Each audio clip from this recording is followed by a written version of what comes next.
Welcome. I'm Bonnie Libhart. You know, with all the things that are happening around, every once in a while it's good to have a little good news, and I know you'll be ready for hearing this, especially if you or someone you know needs a job. Maybe we have an answer for you today. And at least let's find out a little bit more from these people. We have with us Wayne Sellers. He is Director of Human Resource Development in Marshall County. If I've said that wrong, he can correct me. I expect him to do that. And also we have with us Judy Miller. I almost forgot, didn't I? I'm looking at Carrie Rich's name over here. That wouldn't help at all. Judy Miller is Executive Director of the Marshall County Legislative Office. However, she is also a member of the Jobs Task Force, and that is what we're primarily going to be focusing on today. Welcome to TVN. Thank you, Bonnie. Thank you. Now, Wayne, tell me what the Job Task Force is exactly. Okay. First of all, I clarify that I'm with the Marshall County Department of Human Resources. You said Human Resources Development. Oh, same okay. difference. But anyway, which is the public welfare agency in Marshall County. The Jobs Task Force is made up of representatives from several different organizations that work with welfare clients or low-income people. Educational representatives, we have representatives from Sneed College, from the high schools, from the vocational rehabilitation or the vocational educational program, from JTPA, from Job Training Partnership Act people from the Skills Center, from representatives from the private sector, volunteers, Chamber of Commerce types, persons interested in being a part of helping improve life for low-income people and people that have come up on hard times, or maybe they've been on welfare all their lives and they want a different way of life. And the coordination and the cooperation of these individuals and groups to make each one of our efforts more effective. You know, sometimes we get in an agency and we got our little piece of the action or the government program that's being supported by the taxpayers, and the employers are working hard and they're doing everything they're supposed to do. Over here you got another agency, the Employment Service, who is also represented on our task force. They're doing everything they're supposed to do. Same thing with the Skills Center. But nobody's talking to one another. And these poor people are running from the health department to human resources back to apply for this job to the Employment Service. And sometimes they get so discouraged that they quit running. They That's quit right. going from one place to the other. I can understand that. So if we have an interaction, between all these agencies, then we can actually discuss individual clients and cases and sit down and have a rap session about what can we do to help this one or that one with a particular situation. So your objective is to help get welfare people who do not have enough income a job, the Job Task Force, to get them educated so that they can get a job. For the people who don't know, we might clarify what JOBS stands for. It's Job Opportunities and Basic Skills. So you also train them. The skills is something. What are some things we try to make sure that needy families with children have the skills and the education and the training to get a job, and then get a job so that they won't be on long-term welfare. Break the generation benefits. cycle so that they're maybe their grandfather and great-grandfather were on welfare, but they have an opportunity now to do something about it. Exactly right. But you said something that is something I've wondered about, because over the past 5 years we've had a lot of people here that were, for instance, former drug addicts or had other alcohol or some other kind of dependency that they are no longer doing that. They're not necessarily married. You seem to be very clear that this was families with children. Am I right, Wayne? Doesn't it have to be families with children? How fair is that to someone who has maybe doesn't have any children? Well, we have two. The JOBS program is a federal program that was set up in 1988 by the Family Support Act, which was at this time of the year we want to stay out of politics, but it was a bipartisan conservatives and Which liberals means and Democrats, bipartisan and means everyone, Republicans, no matter everybody up there was for independence, it. it doesn't matter. Because we recognized, Congress recognized that the welfare system had failed, that too many families got trapped. Also, a part of that is a program that's under the National Food Stamp Program, whereby you don't have to have children. Just a single adult or couple, and they come in and they are able-bodied, and they have to apply for food stamps, and they're not employed, then they have to do something to get those food stamps. They have to. But is that nationwide or is that just Alabama? It's supposed to be nationwide, well, but is that the accurate? food stamp part I'm telling you about is not nationwide, but related to the welfare, to the aid with families dependent children, that part of the jobs program is nationwide as of this month all over the country. Of course, what we're trying to do in Marshall County is we're trying to be a model for the country. We're trying to personalize the services for each family. You know, a mother and 2 children comes in and she applies for ADC, aid to family. To dependent? Right, aid, welfare check, Okay. aid to families with dependent children. Then we have a case manager who sits down with her and gets her work history, her educational history, and finds out, say, Bonnie, where do you want to be 5 years from now? Who is responsible for the support of your children? Do you want your children to be on welfare? Do you want your daughter to get pregnant at 16, have a baby, get on food stamps? Is this a way of life for your grandchildren? Or do you want to go back to school and get your GED? Now, many times, and this was being sort of growing up in the 60s, I've changed a lot over the years. You know, years ago, Are you a flower child? Judy Miller, I would have been upset by the system making a mother, a 16-year-old mother, or 17-year-old mother of a baby go to school. But now we do that, and I think that's good, because They if may we be don't... mad at you today, but That's right. they'll thank you for it a year from now, or at some point. How They many need do some you feel reinforcement. fall through the crack? Because, for instance, a lady about 70 years old, her husband was ill, and she was trying to work some in order to have some extra money. This is here, it's actually between here and Gunnersville, and I cannot tell you which county it was in. I don't know if it was across the line in Marshall County, if it was in Madison County. However, she said that the 3 young men came into her shop. She had a little like an antique shop, and said there they were driving a car, driving around. They're all 3 on welfare.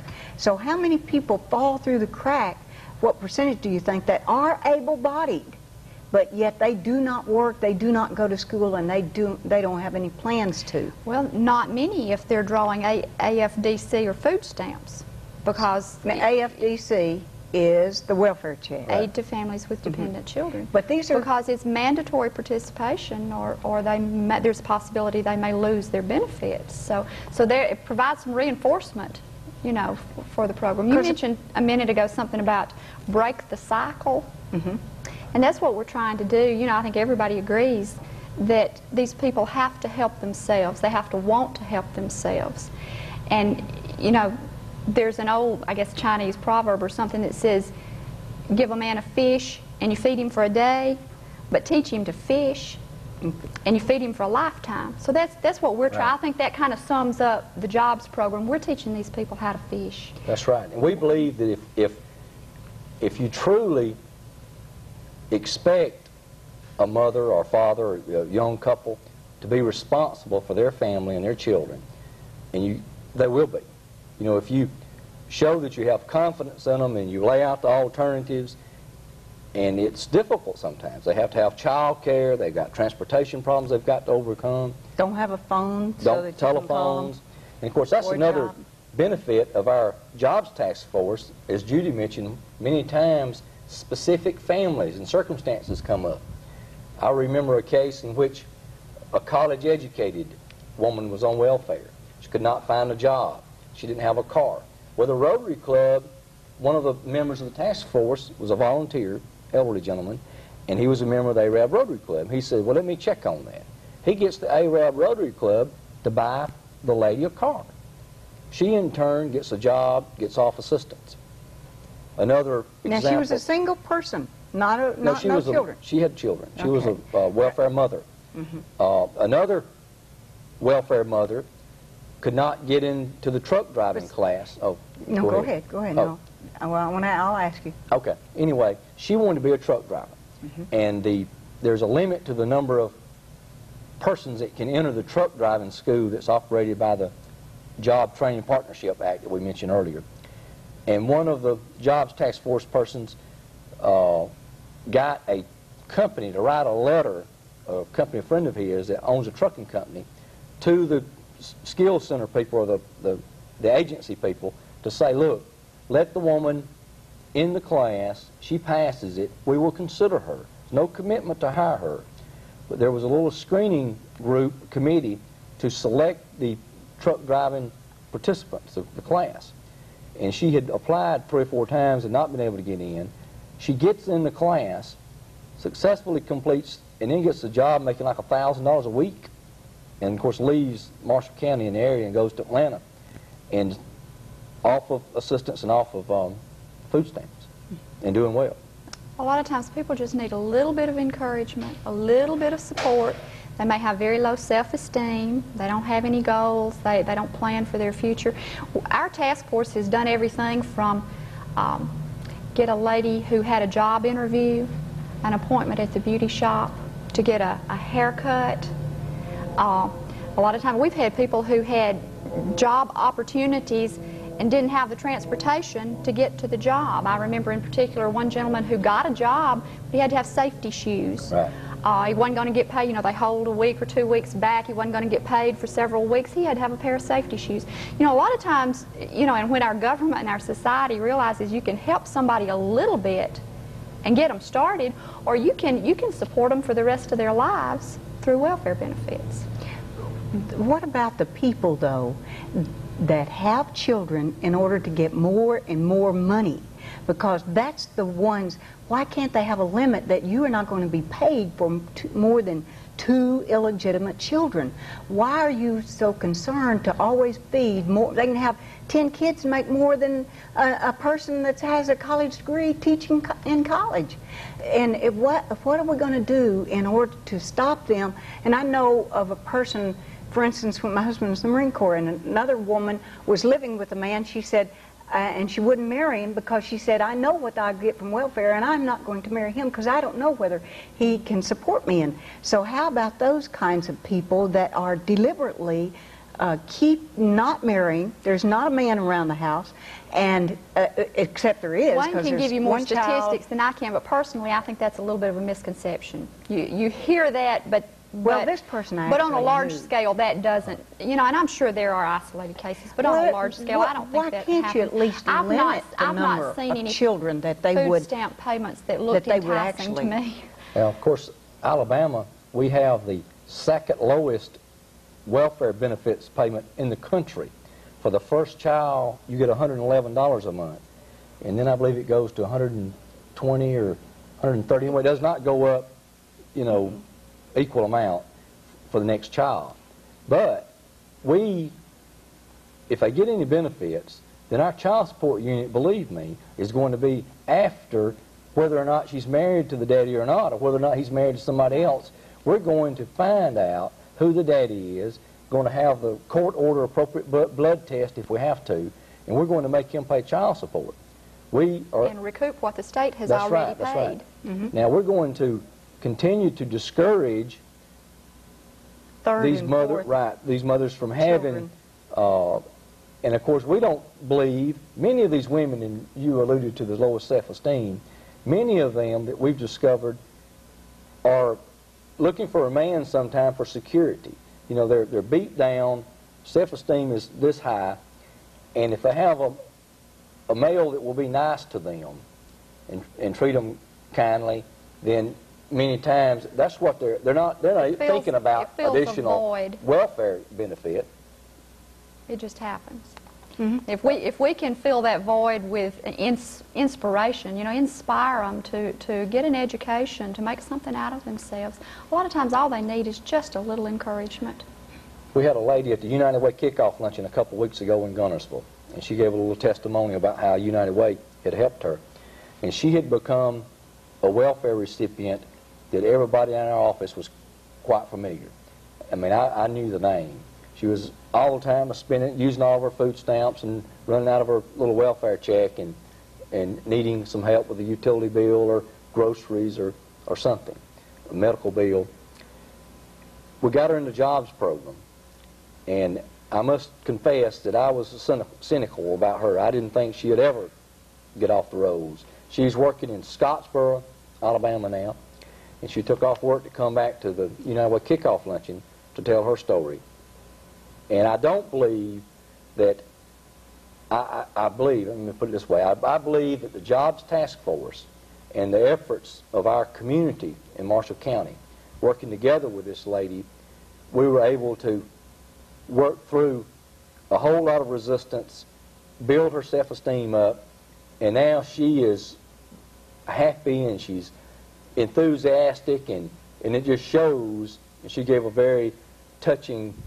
Well, I know you have special stories like that, but what is being done to stop the welfare to people who deliberately have more than 2 children? Is there anything that's being done that was to get so they won't get additional welfare for more than 2 children? We're doing all we can to help everybody on welfare to become self-sufficient, to get the training and education they need. And we're not looking at the ones that have 4 children versus 1 child, but every recipient in Marshall County that's on welfare, we want to know what can be done so she can be, or they can be, self-sufficient. Productive. Well, Productive members of society. What is the procedure for someone to become a part of the job task force or to get involved? If they're receiving public assistance or the welfare check. First they have to be receiving public assistance. That's right. So first they have to be non-working. This program is only for the welfare recipients. Well, is that right?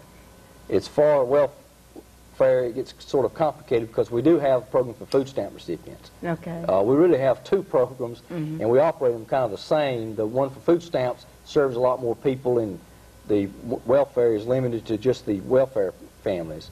But anyone receiving public assistance, unless they're disabled. Now, if they're disabled, or if they have to be a full-time caretaker of a disabled spouse, then they're not participating in the jobs program. But otherwise, they are, even the ones with the little kids. I might mention, too, though, that you don't have to be a welfare recipient to participate in many of these programs that we're talking about that are available. You know, there are people who are not receiving AFDC, you know, JTPA and adult reading and GED classes. You know, a lot of these programs are available to them. Diploma. Right. But and anyone specifically can do that. Talking about jobs, what we're saying is that these clients are mandated to participate.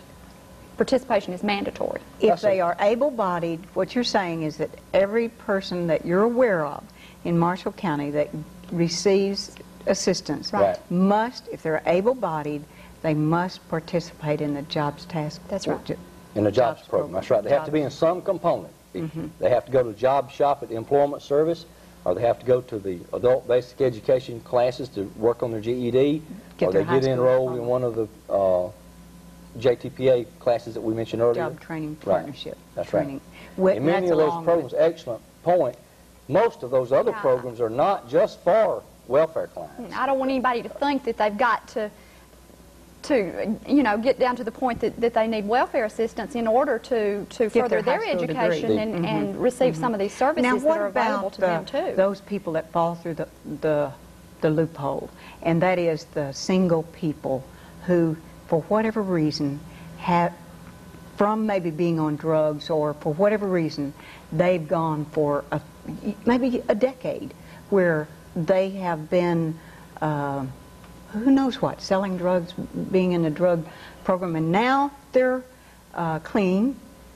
They are ready to... JTPA picks up a lot. The Employment Service. North Alabama Skills Center, they pick up a lot of those clients. But they still cannot get money to get a car or to get a job, or to get food or to get a telephone or... Well, in some of the JTPA programs, they have a little allowance, training allowance. It's like $2 an hour. Like if they go into the truck driving class or the helps with their gas or secretarial class.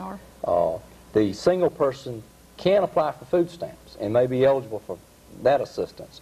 But there is no welfare benefit or cash benefit for non-disabled single adults. Mm-hmm. This is true.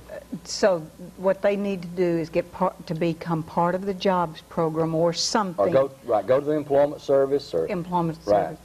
And what about the person that I had one person on here that had been a member. Well, she was on welfare for a long time, and she was making about $800 a month at her job, but she was able to get food stamps. I think she finally got off the program. But I've also had people who said they didn't want to take a job because they were making more money at the collecting money from welfare than they were in any job they could be offered. That's the reason it's mandatory. To the minimum wage. Most of the one of the problems that discourages people from just sitting at home watching soap operas and drawing welfare benefits. They've got to want to help themselves and you think do something Marshall toward County that is end. A pilot program for getting the people that's even right. different from the federal, the national level. You feel like yours is a special pilot program. right. The way you're well, working. we began as a pilot success. program back in 1985, I believe, and now this is mandated. Now, of course, the task force participation is not mandated, although the federal law does require your education and your state agencies to coordinate and work together. There is language in the law that requires that. We think that we have a special degree of cooperation among our local players, if you will. And too, that helps avoid duplication of services. And in Madison County, as you know, they've been giving cash instead of food stamps. And a lot of times that cash has not gone for those children. For what it should. It has been used for more drugs or more alcohol or for pretty clothes or whatever. Yeah. And also one of the complaints that this person that we had on, Deborah, she said that she could not buy toothpaste, she could not buy feminine needs, she could buy Cokes and potato chips and candy bars. Now, the one person said that they could use any fast foods that you buy at a grocery store, we might say. They could get any of those, but they couldn't get some of the really necessary bathroom tissue, those kinds of things. Why is it so strict on those kinds of items? How could it be changed so that they could get toothpaste and bathroom toilet tissue and feminine things? That's a food stamp question, Wayne. I'll well, defer that to you. Of course, the food stamp program is regulated by the federal government. Right. But somebody starts things and somebody changes things. You know, it's got to be somebody somewhere says this isn't exactly right. And we need to either they can't buy Cokes and potato chips or they or let them buy toothpaste. Right. I could use some right now, I think. But how do you think we could get that changed? Well, that would be by contacting the federal officials. I would be more inclined to go to what's called the EBT, or electronic benefits transfer, and get out of the food stamp business. And we spend so much of the taxpayers' money on the cost of the coupons, the cost of shipping them and storing them and issuing them. And there's a whole lot of, as we know, and we don't like it, but we must admit there is a lot of crime and underground trafficking of those from the big grocery stores as well as individuals trading them for whiskey and cigarettes. And we could eliminate a whole lot of fraud by doing away with all of that anyway. Okay, how does someone that could be viewing that says, I need some help, and maybe I've gotten enough from Wayne Sellers and Judy Miller to give me that, you know, out of the depression, the guts to go call someone or do something, what is their first step that they could do to get involved in the jobs program? They should call their local Department of Human Resources. If they're already receiving benefits, then they should contact. Do you know, it's even frustrating to find you in the phone book. We don't know if it's under government. We don't know if it's under the county name. We don't know how is it listed. How's it listed, and is it the same way in every county in I don't Alabama? think it's the same in every I don't county. think so. I believe that the State Department's going to make it the same way in every county next year. Blows you away. But Why don't you just call it, you know, human resources or something where you can look under the H's or even under W? In Marshall County, it's under Marshall County. Under Marshall County, and I'm And not yet sure it's how a it is federal program, and that's confusing because a lot of people think And then it in should be another- under government, United States. In or another something. Well, it's more of telephone a book, state it may be in the program, blue actually. pages under state government. But there is no or- blue pages in Marshall Right, County. right. So it's under Marshall okay. County. So what you're saying is contact the county, in your county, the Human Right. Resources Right. Department. Department of Human Resources. Department of Human Resources. And I guess they'll have to pay 50 cents and call information if they can't find it in the phone book. But and then they can go from there, right? And many people refer to us as the food stamp office. So But you can't find it on a food stamp office in your phone book or even welfare. And some people still refer to it as pensions and security. That's not in the It's all but what one we're and the trying to same. say is the person that's watching that needs to know how to find you, because it sounds like an exciting program, and you have served a lot of people, and we have all these statistics we're not going to be able to get to, but you have 166 jobs participants. That was during got an a 8-month job period. from January to August of 1992 and In got Marshall County. in Marshall County. So it'd be much larger. 73 of those were welfare recipients, and the 93 were food stamp only. Mm-hmm. And this is significant, and the numbers really won't mean a lot. But I But want to thank you for 28 people that were on welfare Is in now Marshall off. County got a GED last year. All right, got their high 28. school education. That is exciting. We And appreciate thank you. you, Wayne Sellers, County Director of the Marshall County Department of Human Resources, and Judy Miller, Executive Director and part of the Jobs Task Force. Thank you very much for being with us. That's good. Well, at least we found out how they can contact you. Jesus, the name above all names.